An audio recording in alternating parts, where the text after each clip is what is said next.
Isang kolonel na sanay na umapak sa kaniyang mga tauhan na tila hayop, ang nagbuhos ng mainit na tinolang manok ng mga sundalo sa ulo ng isang opisyal na babae na naglakas loob na balewalain siya. Subalit, siya pala ang bagong division commander na dumating upang wakasan ang kaniyang kapangyarihan. Ang katapusan ng halimaw na binalot ng kapangyarihan ay kakilakilabot. Kung nagustuhan mo ang kuwentong ito, paki-subscribe, paki-like, at i-on ang notification bell. Salamat. Ang dibisyon ng hukbong sandatahan ng Mayon Forces Division, na matatagpuan sa isang liblib na base sa Bicol, ay mapagkakatiwalaang nagbabantay sa mga baybayin ng Pilipinas. Gaya ng mga bulkan na pinangalanan dito, laging may tensiyon na handang sumabog anumang oras, ngunit ang kinatatakutan ng mga sundalo ay hindi ang kaaway sa kabilang hangganan. Ang kanilang takot ay nagmumula sa loob, mula sa sarili nilang commander. Si Colonel Mateo Tangulo de la Cruz, ang commander ng rehimen. Sa gitna ng mga sundalo, siya ay tinatawag na ang buwaya. Ang mga salitang lumalabas sa kaniyang bibig ay parang lason, at ang isa lamang sulyap niya ay nagdudulot ng matinding takot. Ang kaniyang mga pagsasanay ay hindi lamang makatotohanan, kundi hindi makatao. Ang sundalong nawalan ng isang empty casing habang nagpa-practice ng baril ay kailangang hanapin ito sa buong magdamag ng walang tulog. Walang pag-aalinlangan siyang humahampas ng ashtray sa mukha ng isang bagong lieutenant dahil sa hindi sapat na lakas ng pag-uulat. Ang kaniyang opisina ay isang malalim at malamig na kuweba, at ang tunog ng kaniyang combat boots ay isang panimula sa kapahamakan. Ang malupit na pamumuno ni De La Cruz ay ginawang kaharian ng mga ahas ang dibisyon ng Mayon kung saan lahat ay nasasakal sa takot. Ang tanging taong makakapigil sa matatalas na pangil ng buwaya na ito ay ang commander ng dibisyon, si General Gregorio Cagorio Ramos, na iginagalang ng lahat na parang isang ama. Si General Ramos, na may malambot ngunit matatag na puso, ay kinikilala ang pambihirang kakayahan ni De La Cruz sa taktika, ngunit laging natatakot sa kaniyang hindi makontrol na ugali at pinananatili siyang nasa ilalim ng kaniyang kontrol. Si De La Cruz mismo, sa harap ng tanging taong nakasalalay ang kaniyang karera, ay kumilos ng maamo na parang isang sinanay na ahas. Ngunit isang araw, sa tila hindi matitinag na kaharian ng buwaya, nagkaroon ng bahagyang pag-alog. Dumating ang masamang balita. Sumidhi ang matagal ng sakit sa atay, cirrhosis, ni General Ramos, at mabilis siyang dinala sa military hospital. Sa sandaling nawala ang kaniyang lubos na tagapagbantay, naramdaman ni De La Cruz na inalis ang kaniyang huling mga tanikala. Sa unang araw pa lamang ng pagkawala ng division commander, ang nakatagong kabaliwan ni De La Cruz ay sumabog, na tila ito lamang ang hinihintay. Pinag-alertiya niya ang buong rehimen bago pa sumikat ang araw. Sa ilalim ng di makatuwirang dahilan na palitan ang panalangin para sa kalusugan ng division commander ng isang pagsasanay, ipinadala niya ang mga sundalo sa isang sapilitang martsa sa matatarik na bundok, sa ilalim ng malamig na hangin ng madaling araw, nang walang sapat na kagamitan na nagdulot ng malawakang hypothermia at muscle cramps. Hoy, Teniente Ordonez, ang boses ni De La Cruz ay tumusok na parang matalim na kriz. Si Teniente Paolo Ordonez, na naglilingkod pa lamang ng wala pang 3 buwan, ay lumapit na nanlalamig ang mukha. Opo, sir. Ang mga tauhan mo ay isa-isang bumibigay. Hindi mo man lang kayang bantayan ang sarili mong mga tao, opisyal. Ikaw mismo ang magdadala sa bawat isa sa kanila paitaas ng bundok. Sundin. Nanlamig ang paningin ni Ordonez. Ang pagdadala ng mga nanghihinang sundalo sa matarik at madulas na bundok ay katumbas ng pagpatay. Ngunit ang nakamamatay na tingin ni De La Cruz ay hindi pumapayag sa anumang pagtutol. Ang ibang mga komander sa paligid ay umiiwas ng tingin, natatakot kahit na tumingin sa eksena. Takot din sila na bumagsak sa kanila ang galit ng buwaya. Si Ordonez, kinagat ang kaniyang labi hanggang sa dumugo, ay lumapit sa isang sundalong bumagsak. Sa sandaling iyon, ang huling patak ng tiwala sa hukbong katihan ay naglaho sa puso ng mga sundalo. Hindi ito isang hukbo na nagtatanggol sa bansa, kundi isang malaking slave camp sa ilalim ng kapangyarihan ng isang tirano na tinatawag na De La Cruz. Tiningnan niya ang kaniyang desperadong mga tauhan mula sa itaas na may kontentong ngiti. Ang pagkawala ng division commander ay isang pagkakataon para sa kaniya na gawing mas matatag at malupit ang kaniyang kaharian. Ang laso ni Colonel De La Cruz ay mabilis na kumalat sa mga ugat ng buong dibisyon ng Mayon. Sa mga barracks, namayani ang nakabibinging katahimikan, walang sinuman ang naglakas loob na magsalita. Ang mga pagod na sundalo, nakasandal sa kanilang mga footlocker, ay nagpapalitan lamang ng tahimik na tingin. Ang pangalan ni De La Cruz ay naging isang sumpa na ang pagbanggit lamang ay maaaring magdala ng kapahamakan. Ngunit ang sinupil na galit tulad ng nakatayong tubig ay maaga o huli ay babasag. Pagkatapos ng taps, patulo, sa dilim ng gabi, ang mga sundalo, nakabalot sa kanilang mga kumot, ay nagsimulang magbulungan. Narinig mo ba, bali ang paa ni Teniente Ordonez? Sabi nila, Ang mga nagyelo ay ipinapadala mula sa med-sanitary papunta sa civilian hospital, ang ilan, baka kailangang putulin ang mga daliri. Hindi siya sundalo, isa siyang psychopath, isang mamamatay tao. Sa kanilang mga boses, naghalo ang matinding galit at kawalang kapangyarihan. Tinawag nila si De La Cruz na buwaya. Isang sundalo ang tahimik na umiyak. Sa kaniyang kaunting higit sa 20 taong gulang, sa unang pagkakataon siya ay nasa impyerno. Ano ang magagawa natin? Kailangan nating magtiis hanggang sa demobilization. Kapag nahuli ka niya, sino ang nakakaalam kung ano ang gagawin niya sa iyo? Ang mga salita ng isang batikang sergeant na sumuko na sa buhay militar ay pumutol sa huling pag-asa sa kanila. Oo, wala silang magagawa. Maghintay na lamang hanggang umalis ang buwaya sa ibang lugar o hanggang sila mismo ang umalis sa impyernong ito. Sa mundo ng mga opisyal, ganoon din. Para sa direktang mga tauhan ni De La Cruz, ang bawat araw ay parang paglalakad sa talim ng bolo. Ang Chief of Staff, si Teniente Coronel Reynaldo Bello, ay hindi makatulog ng walang pampakalma. Ngayon, binato siya ni De La Cruz ng isang glass ashtray dahil sa isang typo sa ulat at tumama ito sa kaniyang kamay. Ang mga basag na salamin ay bumaon sa kaniyang balat, ngunit maaari lamang siyang magpaulit-ulit na pasensiya, "Sir," nang hindi naglakas loob na magreklamo tungkol sa sakit. Nang lumabas siya sa opisina, hawak ang kaniyang dumudugong kamay, ang ibang mga opisyal sa pasilyo ay umiwas ng tingin. Ang takot na sila ang susunod ay nagparalisa sa kanilang konsensya. Nang gabing iyon, ilang opisyal ang nagtipon sa isang masikip na kwarto ng officers' quarters upang uminom ng gin o Red Horse. Ang tanging pulutan ay ang kanilang mga buntong hininga. Magpapatuloy pa ba ito? Mahirap na sinimulan ang usapan ng isang major mula sa supply service. Mababawasan ang buong dibisyon. Sino ang hindi nakakaalam na hindi ito normal? Ngunit hanggang hindi bumabalik ang division commander, ang natitira ay manatiling tahimik, mas mababa sa damuhan, sinabi ng Teniente Coronel na si Bello, na tumitingin sa kaniyang nakabalot na kamay. Minsan, ang apoy ng katarungan ay nagliyab din sa kaniya, ngunit sa ilalim ng panggigipit ni De La Cruz, ang kaniyang katarungan ay nabulok, at nag-iwan lamang ng kahiyahiyang survival instinct. May balibalita na may ipadadala upang gumanap bilang acting ComDiv commander ng dibisyon, ngunit habang tahimik, ano ang pakinabang? Sino man ang dumating? Makakahinga ba siya sa harap ng buwaya na ito? Isa lamang siyang biktima na idadagdag sa altar ng sakripisyo. Sa mga salita ni Bello, lahat ay tahimik na tumango. Para sa kanila, ang bagong commander ay hindi isang tagapagligtas, kundi isang bagong biktima lamang kung saan pansamantalang lilipat ang lason ni De La Cruz.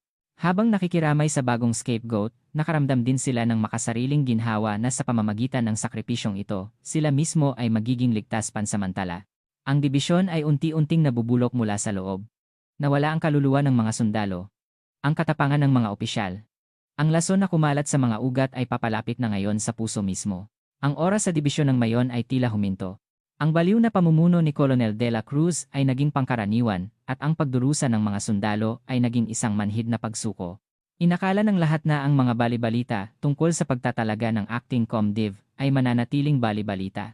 Walang sinuman na nasa matinong pag-iisip ang kusang loob na papasok sa pugad ng ahas na ito.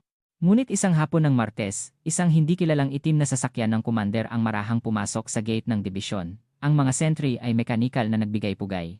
Nang lumabas ang opisyal mula sa likod na pinto, at nakita ng commander of the guard ang kaniyang mga rank insignia sa balikat, nanlaki ang kaniyang mga mata sa pagkamangha. Ito ay isang bituin ng General Mayor. "Sir."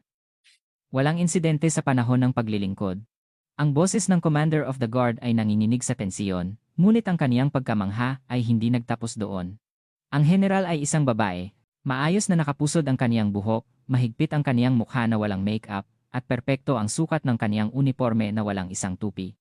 Hindi siya mukhang authoritative, ngunit naglabas siya ng isang kalmado, at matibay na aura na hindi pinapayagan ang sinuman na lapitan siya ng madali. Siya si General Mayor Maria Elena ang General Reyes. Isang maalamat na personalidad sa hukbong katihan, nagtapos sa akademya na may gintong medalya, at naging pinakabatang general. Taglay ang isang malumanay na estilo ng pamumuno at matibay na determinasyon, natanggap niya mula sa General Headquarters ang pinakamahirap na gawain, ayusin ang dibisyon ng Mayon. Hindi dumiretso si General Mayor Reyes sa headquarters. Inutusan niya ang driver na umikot ng napakabagal sa buong lugar ng kampo. Ang kaniyang tingin ay napahinto sa mga luma at malungkot na barracks at sa mga sundalong gumagalaw doon na may walang lamang mga mata. Naramdaman niya ang kapaligiran na tumagos sa bintana ng sasakyan. Ito ay amoy ng pagkatalo, takot, at matinding kawalang pag-asa. Sa oras na iyon, nagdarao si De La Cruz ng isang pulong sa mga isyu ng operasyon nang iulat sa kaniya ng Deputy Division Commander ang pagdating ni Reyes. Ang acting comdiv ay isang babae. Nagiging komedya na ang army. Isang general na nakasuot ng palda. Titingnan ko ang himalang ito. Si De La Cruz, kasama si Chief of Staff Bello, ay nagtungo sa opisina ng comdiv. Ang kaniyang paglalakad ay puno ng kayabangan. Sa unang pagkikita pa lamang, balak niyang iparamdam sa bagong bituin na ito kung sino ang may-ari sa kaharian ng ahas na ito. Ngunit walang laman ang opisina ng comdiv. Saan napunta ang isang ito? Sa unang araw pa lang sa bagong posisyon, umalis na sa kaniyang pwesto, singhal ni De La Cruz. Sa sandaling sisigawan na niya ang adjutant, bumukas ang pinto at pumasok si General Mayor Reyes. Ang kaniyang combat boots ay may alikabok, ininspeksyon niya ang lugar. Si De La Cruz, nakakrus ang mga kamay sa dibdib, ay tiningnan si Reyes ng may paghamak mula ulo hanggang paa. Ito ay isang malinaw na hamon at pagbaliwala. Sinalubong ni Reyes ang kaniyang tingin ng diretso. Ang kaniyang mga mata ay kalmado, parang isang malalim na lawa. Commander ng rehimen, Colonel De La Cruz, bigkas niya ng walang galang, tumango sa halip na bumati. Ikinagagalak ko. Acting Division Commander, General Mayor Reyes. Ang boses ni Maria Elena ay mahina ngunit matatag. Hindi man lang siya nag-alala sa kawalang galang ni De La Cruz. Sa halip, habang tinitingnan siya ng diretso sa mata, idinagdag niya, inaasahan ko ang kooperasyon, Colonel De La Cruz. Sinadya niyang bigkasin ng malinaw ang kaniyang ranggo. Ito ay isang malamig at magalang na babala, ang ranggo mo ay mas mababa sa akin. Sandaling napangiwi si De La Cruz sa inis, ngunit agad niyang pinalitan ang kaniyang mukha ng isang ngiti. Ang marupok na babaeng ito ay sumusubok na makipagtagisan ng lakas sa kaniya. Inasahan niya kung gaano kasaya ang susunod, at lumabas ang isang malamig na ngiti ng ahas sa kaniyang mukha. Ang pagdating ng hindi inaasahang bisita ay isang palatandaan ng nalalapit na pagsabog ng bulkan. Ang mga kilos ni General Mayor Reyes ay ganap na sumasalungat sa inaasahan ni Colonel De La Cruz. Sa halip na umupo sa opisina at pumirma ng mga papel, bawat umaga siya ay bumabangon bago ang mga sundalo at lumalabas para mag-jogging. Pagkatapos, nang walang babala, siya ay lalabas sa mess hall upang kumain kasama nila. Sa simula, ang mga sundalo ay natigilan sa paningin ng general na babae, ngunit nang makita nilang siya mismo ang lumalapit at nakikipag-usap sa kanila ng kaswal, unti-unting nagsimula silang magbukas. Ano ang pinakamasarap na ulam ngayon? Madalas mo bang tinatawagan ang nanay mo? Sumulat ka man lang ng liham. Ang kaniyang mga tanong ay mainit at ang kaniyang tingin ay tapat. Ang mga sundalo, hindi alam kung paano tumugon sa ganoong atensyon mula sa isang general, ay sa unang pagkakataon sa kanilang buhay naramdaman kung paano natutunaw ang yelo sa kanilang mga puso. Hindi nila namamalayan, nagsimula silang magkuwento tungkol sa bahay, tungkol sa mga kasintahan, at ngumiti. Tahimik na nakinig si Reyes sa kanila at taos-pusong nakiramay. Ang ganoong pag-uugali ni Reyes ay direktang umaatake kay De La Cruz. Ito ay isang pagtanggi sa kaniyang patakaran ng takot. Angkop ba sa isang general na makipagtawanan sa mga sundalo? Naisip niya. Sa kaniyang opinyon, ang disiplina sa hukbo ay nagiging walang kabuluhan. Maraming beses niyang gustong maghanap ng butas sa mga kilos ni Reyes, ngunit hindi siya makakita ng dahilan upang pigilan ang acting comdiv na alagaan ang kapakanan ng mga tauhan. Sir, ang bagong division commander ay nag-utos na iulat sa kaniya ang plano para sa komprehensibong fire exercises para sa susunod na quarter, maingat na inulat ni Teniente Coronel Bello. Humalakhak si De La Cruz, tinatanggap ang mga dokumento. Ano ang alam ng deskrat na ito, na gumugol ng buong buhay niya sa likod ng mga papel, tungkol sa fire management? Mahusay, oras na upang ipahiya siya ng husto. Sinadya ni De La Cruz na maglagay ng ilang kritikal na pagkakamali sa plano. Ang ruta ng paggalaw ng mga supply units ay inilagay niya sa pinakabulnerableng seksyon sa mga ambush ng kaaway, at sa mga kalkulasyon para sa artillery, inilagay niya ang mga datos na hindi makatotohanan. Kung hindi niya mapapansin ang mga pagkakamaling ito at pipirmahan, kukutya niya ang kaniyang kawalang kakayahan sa harap ng buong dibisyon. At kung mapapansin niya at ituturo, babahain niya siya ng komplikadong terminolohiya ng militar upang durugin ang kaniyang autoridad. Kinabukasan, tinipon ni Reyes ang lahat ng operational command, kasama si De La Cruz. Nag-upo si De La Cruz sa kaniyang silya, nag-aabang kung anong katangahan ang gagawin niya ngayon. Tahimik na binalikan ni Reyes ang ulat at pagkatapos ay nagsimulang magsalita ng mahina. Colonel De La Cruz. Opo, sir. Ikaw mismo ang nag-check ng planong ito? Oo, sir, sigurado ako, tiwala na sagot ni De La Cruz. Kakaiba. Binalutan ni Reyes ng pulang ballpen ang isang tiyak na seksyon sa ulat. Kung itatakda natin ang ganoong oras para sa unang artillery salvo, ang ating mga tank unit ay direktang tatamaan ng inaasahang artillery fire ng kaaway. Bukod pa rito, ang valley na ito, na tinukoy bilang supply route, ay binaha noong nakaraang taon at imposibleng dumaan ang mga sasakyan doon. Hindi ako makapaniwala na ang isang komander ng rehimen sa frontline ay hindi nagsagawa ng kahit na elementaryang pagsusuri sa terrain. Ang kaniyang boses ay mahina, ngunit pinatigas ang buong hangin sa silid. Hindi lamang niya nahulaan ang bitag ni De La Cruz, kundi ibinulgar pa ang kaniyang kawalang kakayahan sa taktika. Ang ibang mga opisyal na naroroon sa pulong ay nagulat. Hindi siya isang general na nakasuot ng palda, kundi isang tunay na strategist na may matalas na isip at matibay na pananaw. Namula ang mukha ni De La Cruz. Siya ay nalito, ngunit sinusubukang panatilihin ang kaniyang pagpipigil, nagsimula siyang bumigkas ng mga palusot. Ito ay isang komplikadong psychological game upang lituhin ang kaaway. Kalokohan, Kolonel, mahigpit na pinutol siya ni Reyes. Ang kaniyang tingin ay hindi na isang malalim na lawa, kundi isang matalas na blade na hinasa. Ang operasyon kung saan nakataya ang buhay ng mga sundalo ay hindi isang adventure, kundi isang krimen. Ang planong ito ay ganap na kinakansela. Magbigay sa akin ng isang bagong, masusing plano sa aking mesa bago matapos ang araw. Lahat ay malaya. Tumayo siya, at natapos ang pulong. Naiwan si De La Cruz, nakaupo at namanhid, ang pakiramdam ng kahihiyan ay tila kumukulo ang dugo sa kaniyang mga ugat. Naramdaman niya na ang babaeng ito, na kaniyang hinamak, ay kumapit sa kaniyang lalamunan. Ang matinding galit ay nagparalisa sa kaniyang isip. Kinuha niya ang kaniyang mga kamao. Ang sakit mula sa mga kuko na bumaon sa kaniyang palad ay walang-wala kumpara sa kahihiyan na sumusunog sa kaniya mula sa loob. Ang mata ng bagyo ay lumipas. Ngayon, isang tunay na sigwa ang paparating sa dibisyon. Nagpasya si De La Cruz, si Reyes ay hindi na isang babae, isang general. Siya ay isang kaaway na dumating upang sirain ang kaniyang kaharian. At ang isang kaaway, ayon sa mga batas ng ahas, ay kailangang sirain gamit ang lason. Pagkatapos ng pampublikong kahihiyan mula kay General Mayor Reyes, ang galit ni Colonel De La Cruz ay kumulo sa loob, parang hot magma. Siya ay sumisigaw sa kaniyang mga tauhan sa anumang kadahilanan. Ang kaniyang baliw na pagputok ng galit ay isang desperadong pagtatangka na ibalik ang kaniyang nanghina na awtoridad. Gusto niyang tapakan ng isang tao sa harap ng lahat upang muling ipaalala kung sino ang tunay na may-ari sa dibisyon ng mayon. Nang gabing iyon, si De La Cruz, nagugutom, galit, at parang isang predator, ay nagtungo sa officers' mess hall. Hindi siya kumakain. Noong araw, pinilit niya ang kaniyang driver na maghugas sa maruming tubig mula sa puddle dahil sa isang patak ng putik sa kaniyang kininis na bota, at pagkatapos ng tanghalian, pinunit niya ang ulat ng adjutant dahil hindi niya nagustuhan ang kaniyang sulat kamay at inihagis ang mga piraso sa mukha nito. Ngunit walang makakapawi sa kaniyang galit. Lahat ng kaniyang galit ay nakatuon sa isang tao, si Maria Elena Reyes. Nang buksan niya ang pinto ng mess hall ng may kalabog, ang lahat ng ingay sa loob ay agad na tumigil. Ang mga opisyal na nagkukuwentuhan habang kumakain, ang mga master sergeant na tahimik na naghahapunan, lahat ay natigilan at tumingin kay De La Cruz. Ang presensya lamang niya ay nagpalamig sa hangin. Ang mga opisyal, parang inutusan, ay tumayo at nagbigay pugay. Mabuhay, Kolonel! Mapanghamak na binaliwala ni De La Cruz ang kanilang pagbati at umungol sa ilalim ng kaniyang hininga. Ang mga server, nanginginig sa takot, ay naglagay ng isang tambak na pagkain sa kaniyang plato. Tahimik siyang kumuha ng tray at tumingin sa paligid ng bulwagan. Lahat ay umiiwas ng tingin na parang umiiwas sa pakikipagtagpo sa buwaya. Walang tao sa paligid niya na parang ito ay isang radioactive zone kung saan walang sinuman ang umupo.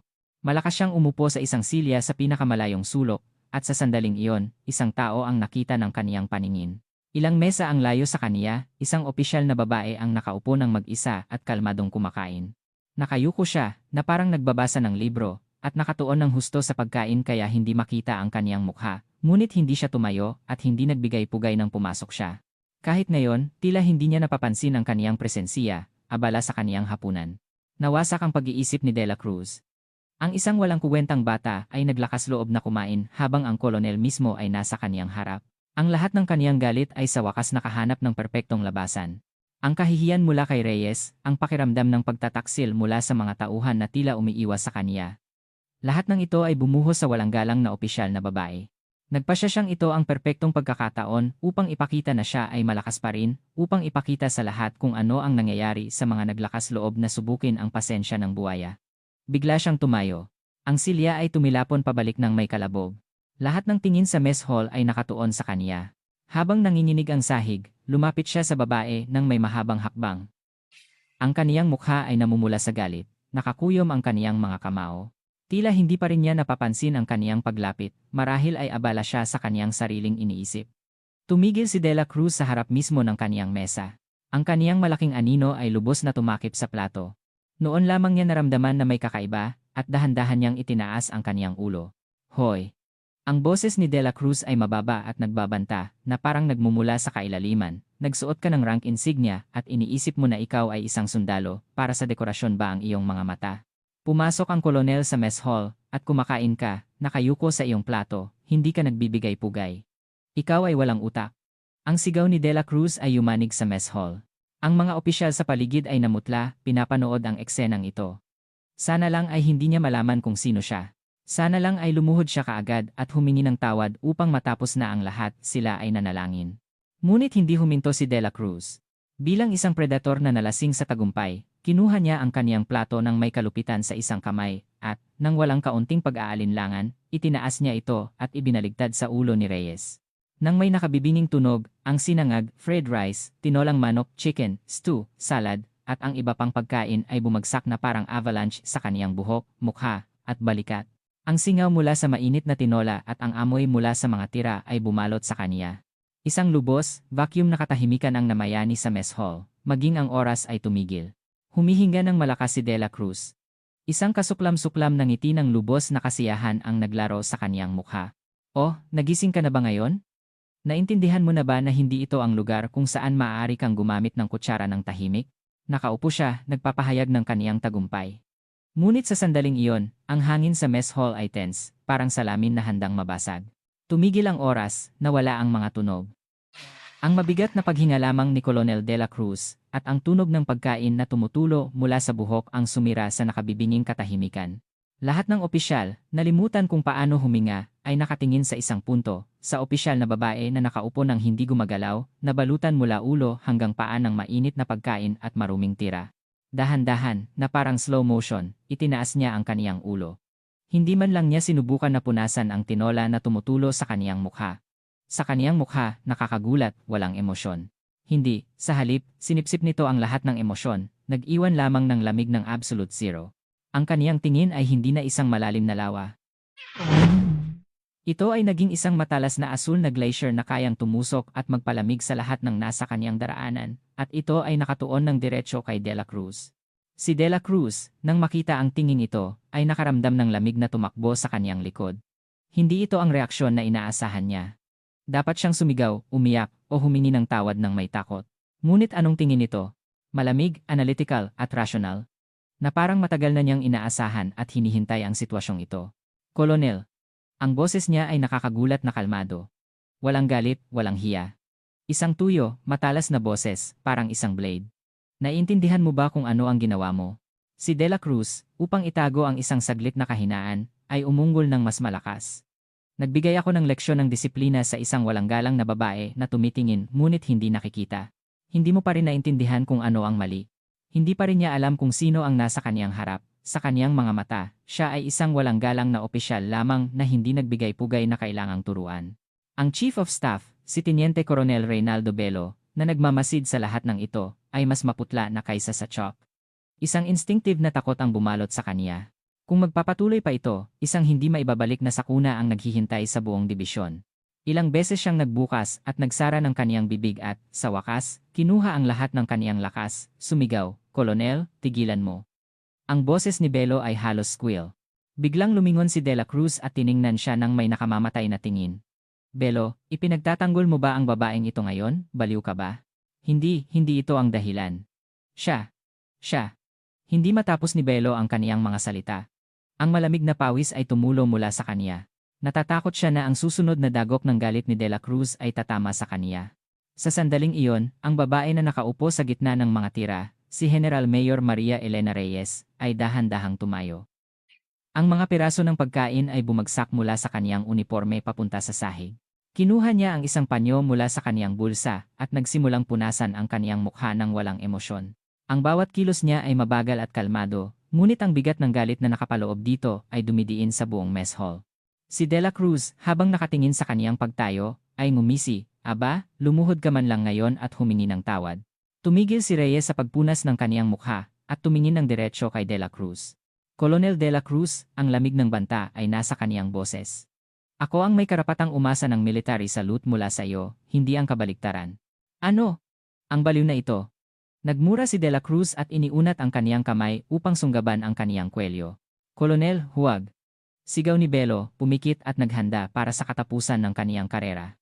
Siya ang ating bagong acting commander ng dibisyon ng Mayon, General Mayor Maria Elena Reyes. Natigilan ang lahat ng kilos ni De La Cruz. Ang kaniyang kamay, nakaunat sa hangin, ay namanhid na parang na-mummify. Ang kaniyang mga balintataw ay nanginginig ng husto na parang may lindol. Dahan-dahan siyang lumingon, hindi makapaniwala, mula kay Belo patungo sa babae sa harap niya. Ang uniforme na nabahira ng pagkain, ang gulo-gulo na buhok. Ngunit sa lahat ng ito, lumabas ang malamig, makapangyarihang tingin ng isang commander at ang parehong boses na ilang araw na ang nakalipas ay itinuro ang lahat ng kaniyang mga pagkakamali sa headquarters. Nang magtagpo ang lahat ng piraso ng puzzle sa isip ni De La Cruz, isang malaking bagay ang bumagsak ng may kalabog. Ang commander ng dibisyon, Acting General Mayor Reyes. Ang kaniyang mga labi ay nagsimulang manginig ng husto. Ang dugo ay umalis sa kaniyang mukha na naging dahilan upang siya ay maging puting-puti. Ang kakilakilabot na katotohanan ng kaniyang ginawa ay bumalot sa kaniya na parang isang tsunami. Nagbuhos siya ng mga tira sa ulo ng isang aktibong general, ang kaniyang direktang kumander, kung saan nakasalalay ang kaniyang buhay at kamatayan. Ito ay higit pa sa simpleng paglabag sa subordination. Ito ay isang krimen na kayang sirain hindi lamang ang kaniyang karera sa militar, kundi ang kaniyang buong buhay bilang isang tao. Isang ungol ang lumabas sa kaniyang bibig, na parang huling hininga ng isang hayop. Walang natira sa buwaya na namuno bilang isang hari. Nakatayo siya, nanginginig ang buong katawan sa takot, parang isang kriminal sa harap ng gallows. Ang kaniyang mga kamay ay hindi na nakakuyom sa kamao. Nanginginig ang mga ito nang walang kontrol sa hangin, na parang kinuryente siya. Lahat ng opisyal sa mess hall, bukod sa takot, ay nakaramdam ng isang malupit ngunit matamis na katarsis. Naging saksi sila kung paano gumuho ang di mapapasok na kuta ng buwaya, na lason ng sarili nitong lason. Ganoon kadakila na nabali ang mga pangil ng ahas. Ang katahimikan ay tila naging matigas at dumidiin sa lahat ng nasa mess hall. Si Colonel De La Cruz ay nakatayo ng hindi gumagalaw, parang isang marionette na naputol ang mga sinulid. Ang kaniyang utak ay huminto, tumatangging tanggapin ang katotohanan. Commander ng Dibisyon, General Mayor. Ano ang ginawa ko? Ang mga walang lamang salita ay nagtatapon sa kaniyang ulo. Hindi na siya tiningnan ni General Mayor Reyes. Ang kaniyang malamig na tingin ay dahan-dahang lumibot sa buong bulwagan. Tiningnan niya ang mga mukha ng mga opisyal, na manhid sa takot at pagkamangha, na parang inukit ang bawat isa sa kaniyang alaala. Sa kanilang mga mata, bukod sa takot, makikita ang malalim na pagkakasala dahil sa kanilang pananahimik. Sa tuwing dumadampi ang kaniyang tingin sa isang tao, ang mga opisyal, parang inutusan, ay yumuyuko. Pulis militar. Ang mahinang boses ni Reyes ay umalingaw-ngaw sa buong mess hall. Ito ay isang bulong, ngunit mas maraming kapangyarihan kaysa sa pinakamalakas na sigaw. Ang mga pulis militar na nagbabantay sa pasukan para sa hindi inaasahang pangyayari ay pumasok ng may matatag na hakbang at namanhid sa harap niya sa atensyon. Opo, sir. Sa commander ng military police, naibigay na ang ulat ng sitwasyon. Mabuti. Si Reyes, nang hindi lumilingon sa kanila, ay nagbigay ng utos, itinuro ang namanhid na si De La Cruz. Ang Colonel De La Cruz na nakatayo diyan, agad na arestuhin sa kasong abuse of authority at disrespect to a superior officer. Sa sandaling ibinigay ang utos, ang paralisadong pag-iisip ni De La Cruz ay bumalik ng may sigaw. Sumigaw siya ng may takot, arestuhin. Commander ng dibisyon, ito ay isang pagkakamali. Hindi ko alam na kayo iyan. Ang kaniyang boses ay nanginginig, naging madulas at sunod-sunuran, parang isang ahas. Walang natira sa dating pagiging ferocious. Dahan-dahang lumingon si Reyes at sa unang pagkakataon, tiningnan siya ng diretso sa mata. Sa kaniyang tingin, walang galit, walang paghamak, tanging malamig na pagwawalang bahala na nakikita kapag tumitingin sa isang insekto. Kolonel, ang kaniyang boses ay malamig, parang hangin sa kabundukan. Kahit na hindi ako isang general, kundi isang bagong lieutenant, ang iyong pag-uugali ang pag-insulto sa isang tauhan at pagbuhos ng pagkain sa kaniyang ulo ay isang hindi mapapatawad na barbarism. Lumampas ka hindi lamang sa military regulation, kundi pati na rin sa pangunahing kagandahang asal, at naglakas loob ka pang magsumamo tungkol sa isang pagkakamali. Ang bawat salita niya ay parang matalas na ice pick na tumutusok sa puso ni De La Cruz. Hindi siya makapagsalita. Mula ngayon, si Colonel De La Cruz ay tinatanggal sa lahat ng posisyon. Alisin siya sa pamumuno ng rehimen at ilagay siya sa house arrest sa kaniyang service apartment. Walang kontak at walang komunikasyon ng walang pahintulot ko. Sundin agad. Opo, sir. Mahigpit na hinawakan ng mga pulis militar si De La Cruz. Ang kaniyang paglaban, na minsan ay nagdulot ng takot sa buong dibisyon, ay kahabag-habag. Sumigaw siya ng desperado, sinusubukang kumawala. Hindi ninyo magagawa ito. Marami akong nagawa para sa dibisyon na ito. Commander ng dibisyon, magpakita kayo ng awa. Ang kaniyang desperadong sigaw ay naputol nang hilahin siya palabas ng mess hall. Sa walang lamang bulwagan, bumalik ang mabigat na katahimikan. Si Reyes, nang hindi man lang nahihiya sa kaniyang itsura, ay lumingon sa natitirang mga opisyal, lahat tumingin sa akin. Nang marinig ang kaniyang boses, ang mga opisyal ay nagkasala na nag-angat ng ulo. Ang trahedya na nangyari dito ngayon ay kasalanan hindi lamang ni Colonel De La Cruz. Ito ay inyong kolektibong pagkakasala. Lahat ng tahimik sa loob ng maraming taon, nagbigay daan, at kung minsan ay nag-enjoy sa kaniyang despotism at abuse. Dahil sa kaniyang malamig na mga salita, hindi makatingin ng diretsyo ang mga opisyal. Si Teniente Coronel Belo, nanginginig sa kamalayan ng kaniyang sariling kawalang kapangyarihan at kaduwagan, ay kinagat ang kaniyang labi. Pumunta ako dito upang ayusin ang dibisyong ito mula sa pundasyon, at hindi ito magtatapos sa pagpaparusa sa isang tiwaling commander. Ibabalik ko ang lahat sa tamang lugar, ang nabulok na authoritarianism, ang naapakan na human dignity, at ang nawalang military honor. Tandaan ninyo ang araw na ito. Hindi ito ang katapusan, ito ang simula ng judgment. Pagkatapos ng kaniyang talumpati, umalis siya sa mess hall nang walang pag-aalinlangan. Sa likod niya, naiwan ang amoy ng panis na pagkain at isang hindi matitinag na determinasyon na hindi mapipigilan. Noon lamang nakahinga ang mga opisyal na pinigilan ang kanilang hininga. Ang ilan, hindi nakayanan ang kanilang mga paa, ay bumagsak sa mga silya. Naintindihan nila na sila ay nasa sentro ng isang malakas na pagsabog ng bulkan na nagsisimula pa lamang. Ganoon ang unang dagok ng katarungan. Ang pagbagsak ni Colonel De La Cruz ay naging isang bagyo na agad na kumalat sa buong dibisyon. Ang mga sundalo at opisyal, na sa simula ay inakala itong hindi kapani-paniwalang balibalita, ay natigilan ng kumpirmahin ang impormasyon tungkol sa kaniyang pagkakakulong sa service apartment sa ilalim ng mahigpit na pagbabantay ng pulis militar. At ang takot na ito ay napalitan ng paglabas ng sinupil na galit at isang maingat na pakiramdam ng paglaya. Ang pinagmulan ng takot na pumigil sa kanila sa loob ng maraming taon ay naglaho. Nagpapalitan ng tingin ang mga sundalo sa mga barracks at sa firing range, lihim na ngumingiti. Ang mga nakasaksi sa insidente sa Officers Mess Hall ay nagpakalat ng kwento bilang isang heroic saga. Ang mga kwento kung paano ang bagong commander ng dibisyon, parang isang diwata diyosa, ay pinutol ang ulo ng buwaya sa isang hampas, ay kumalat na parang epiko. Si General Mayor Reyes ay agad na naging tagapagligtas ng mga naapi at ang diwata ng katarungan. Ngunit nang gumuho ang malaking puno na tinatawag na De La Cruz, nagsimula ring magkaroon ng bitak ang mundo ng mga lumaki sa ilalim ng kaniyang anino na parang mga poisonous mushroom. Ang pinakamalapit na mga kasabwat ni De La Cruz, na tumulong sa kaniya sa lahat ng kaniyang mga machination, at nakatanggap ng kanilang bahagi ang Chief of Supply at ang Ordnance Officer ay nakaramdam ng paglamig ng dugo sa kanilang mga ugat. Nagkulong sila sa kanilang mga opisina, nag-iisip kung paano maiiwasan ang nalalapit na judgment. Kung magpapatuloy pa ito, tapos na tayo. Hindi ordinaryong babae si Reyes, sa sandaling magsalita si De La Cruz, tapos na tayo.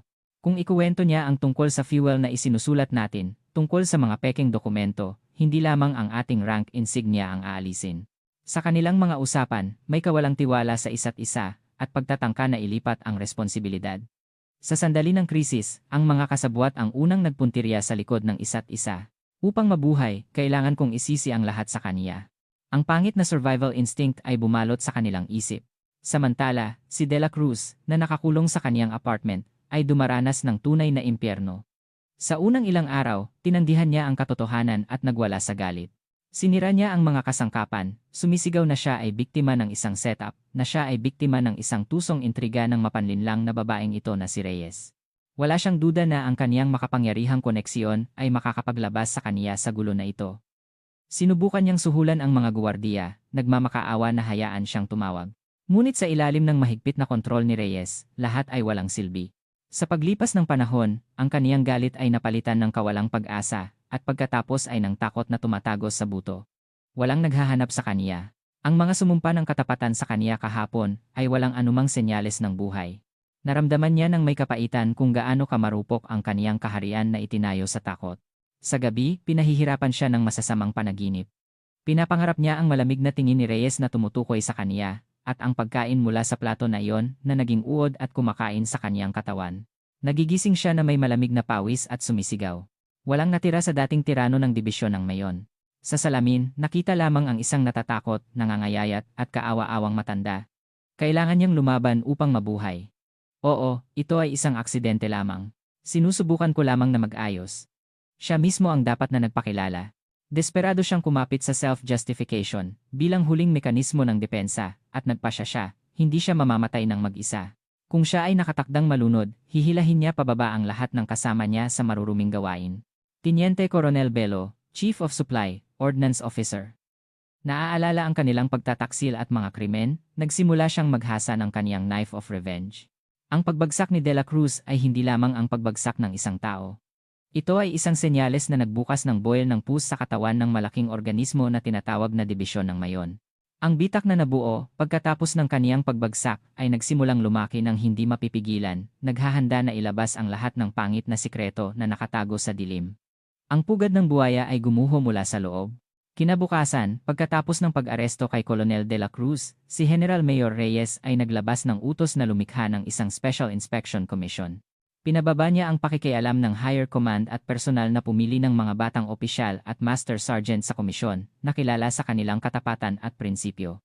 Ito ay isang malakas na pahayag ng kaniyang intensyon na putulin ang boil sa pamamagitan ng lakas ng dibisyon mismo, at hindi sa pamamagitan ng panlabas na puwersa.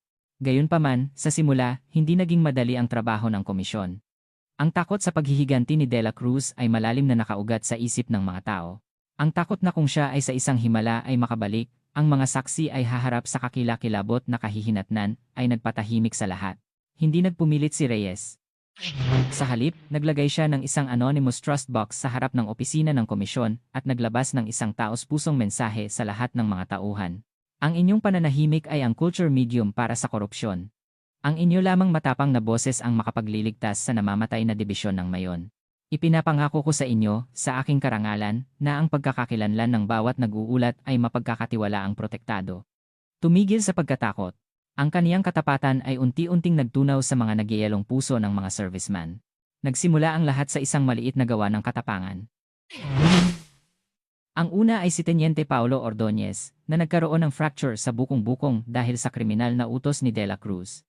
Pagkatapos ng matagal na pag-aalinlangan, nang nanininig ang kamay, inilarawan niya, letra por letra, ang nangyari sa kaniya. Ang kawalang pag-asa ng araw na iyon, nang kailangan niyang dalhin ang nanghihinang sundalo sa nagyayelong bundok, ang kahihiyan na naranasan niya sa harap ng lahat, at ang nawalang pagmamalaki sa ranggo ng isang sundalo. Ang mga bakas ng luha ay makikita sa kaniyang liham. Ang katapangan ni Ordonez ay kumalat na parang wildfire. Ang trust box ay napuno ng 12-dosenang mga liham bawat gabi. Hindi lamang ito mga denunciation. Ito ay ang pus na tumutulo mula sa maraming taon ng sugat at sigaw ng mga sinupil na kaluluwa. Isang sundalo ang nagkuwento kung paano niya nasaktan ang kaniyang likod habang inaalagaan ang hardin sa rest house ni De La Cruz, ngunit inakusahan siya ng maling pagpapanggap at inalisan ng leave. Isang clerk ang umamin na ginagawa niya ang homework ng mga anak ni De La Cruz sa gabi. Isang driver ang nagkuwento kung paano siya pinilit na ihatid si De La Cruz sa mga drinking session at tiisin ang kaniyang mga kalokohan habang lasing. Ang mga testimonya ay sumunod sa isa't isa. Ang mga systemic problems ng korupsyon sa dibisyon ay nagsimulang lumabas sa likod ng mga personal na kaso ng pang-aabuso ni De La Cruz. Mga hinala ng pagnanakaw ng mga combat rations at pagbebenta nito sa mga lokal na restaurant, falsification ng mga resulta ng firing range upang mapataas ang indicators, at sinadyang pagharang sa promosyon ng mga opisyal na hindi niya gusto. Ang mga anonymous report ay hindi nagtagal ay lumago sa isang bagong yugto. Nagsimula ang mga tao na magbigay ng testimonya sa ilalim ng kanilang sariling pangalan. Lalong mahalaga ang statement ni Teniente Coronel Reynaldo Bello, na pagkatapos ng ilang gabing walang tulog ay personal na pumunta kay Reyes. General Mayor, hinihiling ko na parusahan ninyo ako ng naaayon sa batas. Yumuko si Bello nang mababa sa harap niya, ako ay isang duwag na tagamasid. Para sa sarili kong kapayapaan, ipinikit ko ang aking mga mata sa pagdurusa ng maraming tauhan. Ayaw ko nang maging kahihiyan sa aking sarili at sa aking mga sundalo. Ikukuwento ko ang lahat ng alam ko at aaminin ko ang lahat ng aking mga pagkakamali. Ang testimonya ni Bello ay nagbukas ng huling sluice gate sa nabasag na dam. Bilang pinakamalapit na katulong ni De La Cruz, detalyado niyang inilatag ang mga pangyayari ng maraming krimen at itinuro ang lokasyon ng mga ebidensya. Batay sa kaniyang testimonya, nagsagawa ang komisyon ng paghahanap sa opisina at personal na safe ni De La Cruz, kung saan natuklasan ang mga tumpok ng cash na hindi alam ang pinagmulan, mga bank statement ng mga dummy account, at secret accounting books na nagpapatunay sa mga katotohanan ng korupsyon. Ang kaso ay lumampas na ngayon sa simpleng pang-aabuso ng kumander at naging isang malakihang eskandalo na nauugnay sa pagnanakaw sa military supplies. Si Reyes, habang nakatingin sa mga tambak ng testimonya at ebidensiya, ay kinagat ang kaniyang labi. Ang amoy ay mas malalim at mas malakas kaysa sa inakala niya. Ipinangako niya sa kaniyang sarili na lubos na puputulin ang pus na ito at bubunutin ang mga nabubulok na ugat. Hindi niya hahayaan na maging walang silbi ang katapangan ng mga sundalo na nababad sa dugo at luha. Ang pinakamadilim at pinakamahabang gabi ng dibisyon ng Mayon ay papalapit na sa katapusan. Ang investigasyon ng Special Inspection Commission ay parang isang paghuhukay sa Pompeii, inilibing sa ilalim ng isang layer ng abo ng bulkan. Habang mas malalim silang naghuhukay, mas malinaw na lumabas ang corruption network na lumago sa paligid ni Colonel De La Cruz, parang nabubulok na ugat. Hindi lamang ito korupsyon, ito ay isang nakamamatay na virus na sumisira sa combat readiness ng dibisyon mula sa loob. Ang mga pag-amin ni Teniente Coronel Bello at ang mga secret books na kinuha ay naging isang kritikal na tagumpay. Ang mga libro ay may encrypted na mga pangalan ng ilang civilian suppliers at mga talaan ng regular at malalaking suhol. Agad na humingi si Reyes ng tulong mula sa Military Prosecutor's Office at nagdala ng mga profesional na investigador upang subaybayan ang mga daloy ng pananalapi. Ang mga resulta ay lumampas sa lahat ng inaasahan. Si De La Cruz, kasabwat ang kaniyang mga pangunahing tauhan tulad ng Chief of Supply at ang Ordnance Officer, ay nakialam sa proseso ng pagkuha ng kontrata para sa halos lahat ng mga item na ibinibigay sa dibisyon. Ibinigay niya ang mga kontrata sa ilang mga kumpanya kapalit ng 1% ng halaga ng supply na natanggap niya bilang kickbacks. Ang mga inflated budget ay direktang humantong sa pagbawas ng combat readiness. Ang mga helmet na ibinibigay sa mga sundalo ay may depekto at hindi sumusunod sa mga pamantayan ng proteksiyon laban sa mga epekto. Dahil dito, isang sundalo ang nagkaroon ng matinding pinsala sa panahon ng pagsasanay dahil sa pagbagsak ng bato.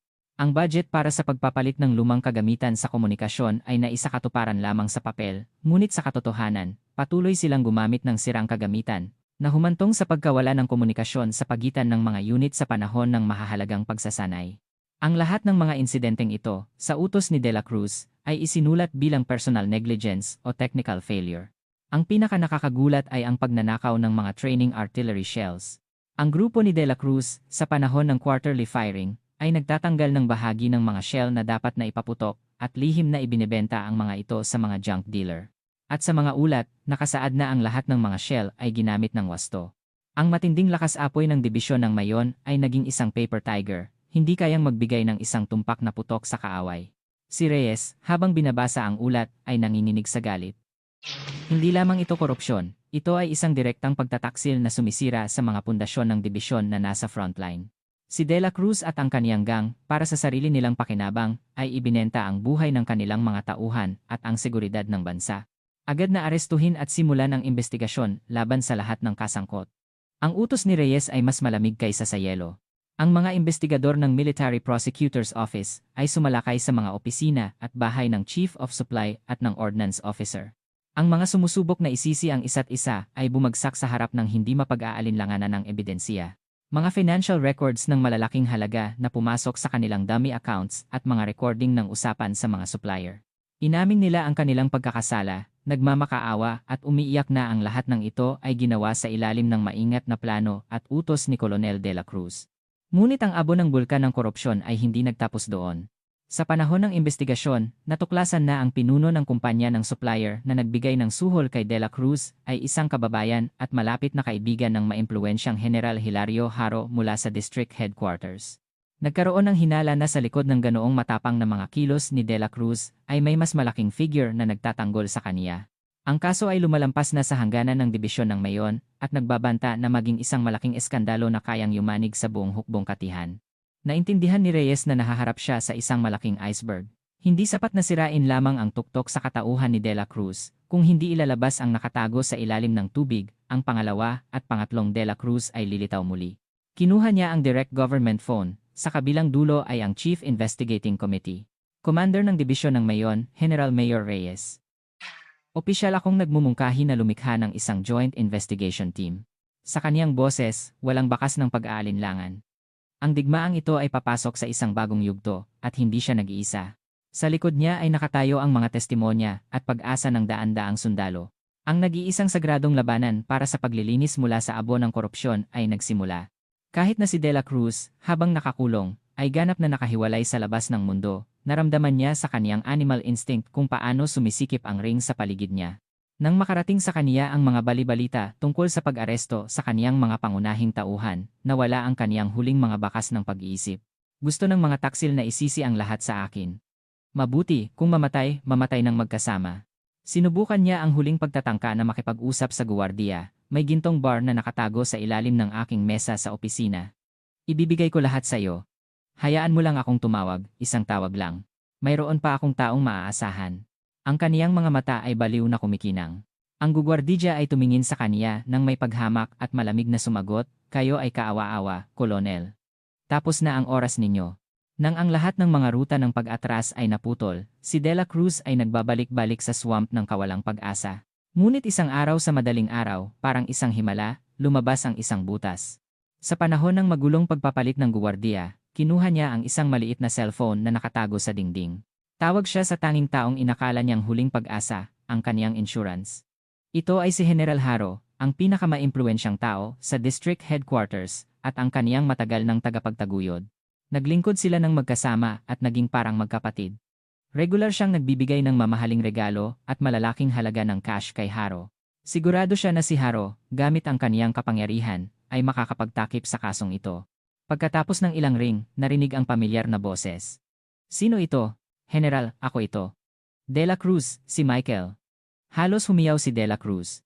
Sa kabilang dulo, nagkaroon ng isang sandali ng masamang katahimikan. "Hindi ka na dapat tumatawag sa akin ngayon." "Ano ang nangyari?" Ang boses ni Haro ay malamig, parang sa isang tagalabas. Si De La Cruz, sinusubukang hindi pansinin ang kaniyang tono, ay desperadong nagmakaawa. "General, iligtas ninyo ako. Ang baliw na Reyes na iyon ay nagpasya na sirain ako. Kailangan niyo lang magsalita." "Makinig ka, tao," sigaw ni Haro. "Iniisip mo ba na magtatapos ang problema mo sa antas ng dibisyon? Narito na ang mga investigador mula sa Manila. Sinisira nila ang buong army. Kung ipagtatanggol kita ngayon, ang ulo ko rin ang lilipad. Nasa katinuan ka ba?" Ngunit, General, sa loob ng maraming taon. Tandaan ninyo ang aking pasasalamat. Nang ipahiwatig ni De La Cruz ang tungkol sa suhol, naging nakamamatay ang boses ni Haro. "Ano ang sinasabi mo? Anong mayroon sa pagitan natin? Wala akong natanggap na anumang iligal na kahilingan mula sa iyo, at wala kang ibinigay na ganoong bagay sa akin. Ituring mo na hindi nangyari ang tawag na ito, at huwag kang tatawag ulit. Wala akong kilalang De La Cruz." Tones. Ang telepono ay walang awang naputol. Si De La Cruz ay nakatayo ng ilang sandali, hawak ang receiver sa kanyang tainga, ganap na namanhid. Ang huling straw na pinaniwalaan niya, ang kaniyang tagapagligtas, ay walang awang itinapon siya. Si Haro ay hindi lamang tumangging tumulong, tinalikuran niya siya, pinutol ang lahat ng dulo. "Hahaha." Isang hysterical laugh ang lumabas. Nagsimula siyang tumawa na parang baliw. Kasabay ng tawa, tumulo ang mainit na luha sa kaniyang pisngi. Sa huli, siya ay naiwang nag-iisa. Ang lahat ng kaniyang koneksiyon, na itinayo sa pera at kapangyarihan, ay gumuho na parang sandcastle sa sandali ng krisis. Siya ay isang aso lamang sa pangangaso na itinapon ng hindi na siya kapakipakinabang. Sa kaniyang isip, sumilay ang mukha ni General Mayor Reyes, ang mukha na may malamig na tingin na tumingin sa kaniya, hindi nang may galit, kundi nang may paghamak, kahit na pagkatapos niyang magdulot ng ganoong kahihiyan. Ngayon lamang niya naintindihan. Hindi lamang siya nakikipaglaban sa isang babae, nakikipaglaban siya sa isang malaking halimaw na tinatawag na katarungan, na isinilang ng sarili niyang kayabangan at korupsyon. At sa labanan na ito, nagdusa siya ng isang ganap at mapaminsalang pagkatalo. Sa sandaling iyon, ang pinto ay bumukas ng may kalabog at pumasok ang mga pulis militar.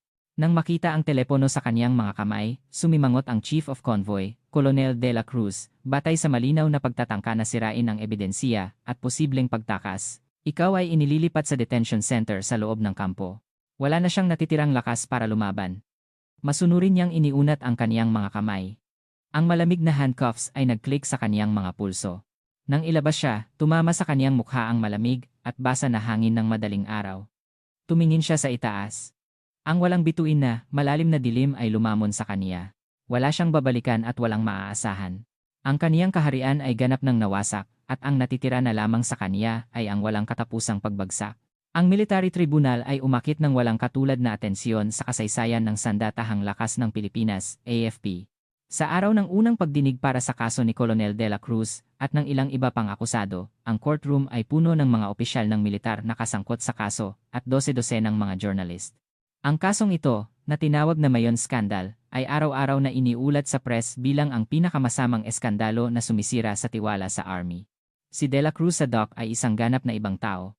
Ang tingin ng buwaya, na minsan ay nagdulot ng takot sa buong dibisyon, ay naglaho. Nakatingin siya sa walang lamang kawalan ng isang taong sumuko na sa lahat.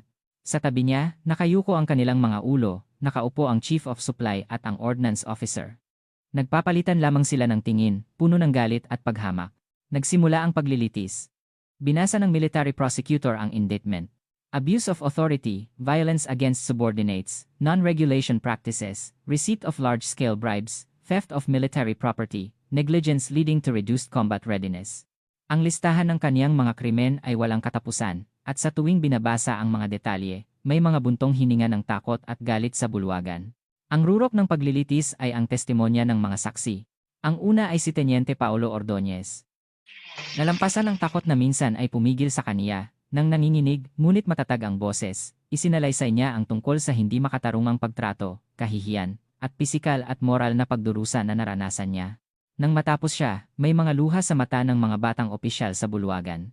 Pagkatapos, tumayo sa witness stand si Teniente Coronel Reynaldo Bello. Hindi na siya isang duwag na tagamasid. Nakatingin ng diretso kay De La Cruz, isinalaysay niya ng walang pag-aalinlangan ang lahat ng corruption schemes na sinangkot niya o tinakpan. Nagbigay siya ng malinaw na ebidensya kung paano nakikipagsabwatan si De La Cruz sa mga supplier, kung paano siya tumanggap ng suhol, at kung paano, bilang resulta, ang combat readiness ng dibisyon ay seryosong napinsala. Sinubukan ng abogado ni De La Cruz na paliitin ang akusasyon. Ang insidente sa mess hall ay tinawag niyang isang aksidente sa proseso ng disciplinary action. At sa mga akusasyon ng korupsyon, isinisi niya ang kasalanan sa mga tauhan na di umano'y gumawa ng krimen nang walang kaalaman niya dahil sa excessive zeal. Ngunit ang kaniyang mga kaawa-awang pagtatanggol ay nawalan ng lahat ng lakas sa harap ng mga tambak ng ebidensya at testimonya. Lalong-lalo na nang i-play ng prosecutor sa courtroom ang recording ng usapan sa pagitan ni De La Cruz at ng isang supplier. Makinig ka, tungkol sa mga night vision device, ilagay mo ang pinakamura na gawa sa China, at ang pagkakaiba, tulad ng dati, ilipat mo sa account ng asawa ko, hindi sa akin. Wala namang lalaban sa gabi gamit ang mga yon. Nang umalingaw-ngaw ang sarili niyang pangit na boses sa bulwagan, sa wakas ay yumuko si De La Cruz at nanginginig sa tahimik na pag-iyak. Ang anumang karagdagang pagtatanggol ay walang silbi. Sa pagtatapos ng pagdinig, binigyan ng salita ng presiding judge, si General Mayor Reyes, bilang ang initiator ng investigasyon. Kalmado siyang tumayo at humarap sa dock. Wala siyang sinabing isang salita ng pagpuna o akusasyon laban kay De La Cruz ng personal. Sa halip, sa isang mabigat at solemne na boses, sinabi niya, ang paglilitis ngayon ay hindi lamang isang paglilitis sa ilang tiwaling opisyal ng militar. Ito ay isang paglilitis na dapat timbangin ang bigat ng krimen, laban sa honor of the uniform, laban sa sagradong tungkulin sa bansa at sa bayan. Ang armas sa kamay ng isang sundalo ay dapat na nakatuon lamang sa kaaway, at hindi sa kaniyang mga kasamahan o sa bayan na tungkulin nating protektahan. Ang makatarungang parusa para sa mga taong ito ay ang daan patungo sa pagbawi ng tiwala na nasira sa Army at sa pagprotekta sa karangalan at dignidad ng nakararami sa mga disenteng serviceman na sa sandaling ito ay tahimik na naglilingkod. Sa pinakamalayong sulok ng ating inang bayan, ang kaniyang mga salita ay nag-iwan ng malalim na bakas sa puso ng lahat ng naroroon sa bulwagan. Sa wakas, pagkatapos ng mahabang paglilitis, binasa ng presiding judge ang huling hatol. Ang akusado, De La Cruz, Mateo, naniniwala ang hukuman na ang akusado, na nakalimutan ang kaniyang military duty, ay ginamit ang kaniyang official position para sa personal na pakinabang, binalewala ang mga karapatan at buhay ng kaniyang mga tauhan, at sa huli, nagdulot ng hindi maibabalik na pinsala sa national security. Isinasaalang-alang ang bigat ng kasalanan at ang kawalan ng pagsisisi, ang boses ng judge ay umalingaw-ngaw sa buong bulwagan. Parusahan ng akusado na si De La Cruz ng pinakamataas na parusa para sa isang serviceman, pag-alis ng ranggo ng militar, pagbaba sa ranggo ng private, pagpapatalsik mula sa armed forces ng may kahihiyan, at 200 taon na pagkabilanggo. Sa sandali ng pagbasa ng hatol, si De La Cruz ay huminga ng malalim at bumagsak sa dock. Wala siyang narinig. Ang tanging naririnig niya ay ang tunog kung paano nagkalat ang kaniyang maningning na buhay. Itinaas siya ng mga bailiff. Siya, na parang isang sleepwalker, ay nakatingin sa kawalan habang siya ay inilabas. Ang di malulupig na kaharian ng buwaya ay ganap na nawasak, tapos na ang paglilitis. Isang mabigat na pakiramdam ng kaluwagan mula sa nakamit na katarungan ang namayani sa bulwagan. Tahimik na tumayo si Reyes at umalis sa courtroom. Ang kaniyang misyon ay hindi pa tapos. Ngayon, oras na para magtayo, hindi sirain. Pagkatapos ng matinding hatol kay Colonel De La Cruz, natapos ang mahaba at malupit na Ice Age sa dibisyon ng Mayon. At sa wakas, dumating ang bukang liwayway ng isang bagong panahon. Ang laso ng takot at kawalang tiwala na nagpaparumi sa buong dibisyon ay naalis, at sa lugar nito, nagsimulang tumubo ang malusog na enerhiya at mainit na comradeship. Nawala ang madidilim na anino sa mukha ng mga sundalo. Hindi na sila kailangang matakot sa walang dahilan na pang-aabuso o hindi makataong parusa. Ngayon, hindi na sila mga object of suppression at control, kundi iginagalang ng mga kasamahan na kasama niyang lumalaban at nagtatagumpay. Sa mga barracks, wala ng mga chismis o desperadong buntong hininga. Ngayon, pinag-uusapan nila ang mga inaasahan sa leave, ang pangungulila sa mga kasintahan, at ang mapagpakumbaba ngunit maliwanag na mga pangarap para sa hinaharap pagkatapos ng serbisyo. Sa kapaligiran ng mga opisyal, humihip din ang hangin ng revolusyonaryong pagbabago. Ang mga parasite ni De La Cruz at ang mga kasangkot sa korupsyon ay hinarap ang judgment, at ang mga tahimik na nagmasid pagkatapos ng matinding pag-iisip ay naging puwersa sa likod ng pagbabago. Ang vertical culture ng blind obedience sa hindi makatarungang utos ng pinuno ay naglaho. Sa halip, nagsimulang umugat ang isang rational at healthy culture, kung saan maaaring talakayin ang mga problema ng malaya anuman ang ranggo at makahanap ng pinakamahusay na solusyon. Iniwan ni General Mayor Reyes ang tungkulin ng isang judge at bumalik sa kaniyang tunay na papel, ang isang commander. Hindi lamang niya binura ang mga bakas ng korupsyon, kundi itinuon din ang lahat ng kaniyang pagsisikap sa tunay na pagbawi ng combat readiness ng dibisyon na nanatili lamang na shell. Ang mga pagsasanay na umiral lamang sa papel ay naging matitinding field maneuvers na mas malapit sa combat conditions. Ang sirang kagamitan ay pinalitan ng pinakabago, at ang mga sundalo ay nakatanggap ng dekalidad na uniforme at kagamitan ayon sa mga pamantayan. Sa isang maliwanag na araw ng taglagas, ang buong dibisyon ng Mayon ay pumila sa parade ground. Ito ang araw ng opisyal na pag-upo ni General Mayor Reyes bilang Division Commander. Si General Ramos, pagkatapos ng kaniyang paggaling, ay naramdaman na tungkulin niyang akuin ang responsibilidad para sa nangyari at marangal na nagretiro. At ang kaniyang kahalili, na may pangkalahatang suporta, ay si Maria Elena Reyes, ang unang woman commander sa kasaysayan ng Dibisyon ng Mayon. Nakatayo sa podium, hindi siya nagbasa ng isang maringal na talumpati, kundi nagsimulang magsalita sa isang simple at taos-pusong boses. Ngayon, hindi ako mangangako na lilikha ng isang army na laging nananalo. Sa halip, nangangako ako na lilikha ng isang army na magiging pamilya, kung saan sa oras ng kagipitan, makakahanap ka ng suporta, kung saan aabutin ka ng tulong, at kung saan maaari mong ipagkatiwala ang iyong likod sa isang kasamahan ng walang takot. Ang kaniyang mainit na tingin ay taos-pusong dumulas sa mga mukha ng mga sundalo at opisyal na pumuno sa parade ground. Ang tunay na lakas ay isinilang hindi lamang mula sa pinakabago na armas o perpektong estratehiya.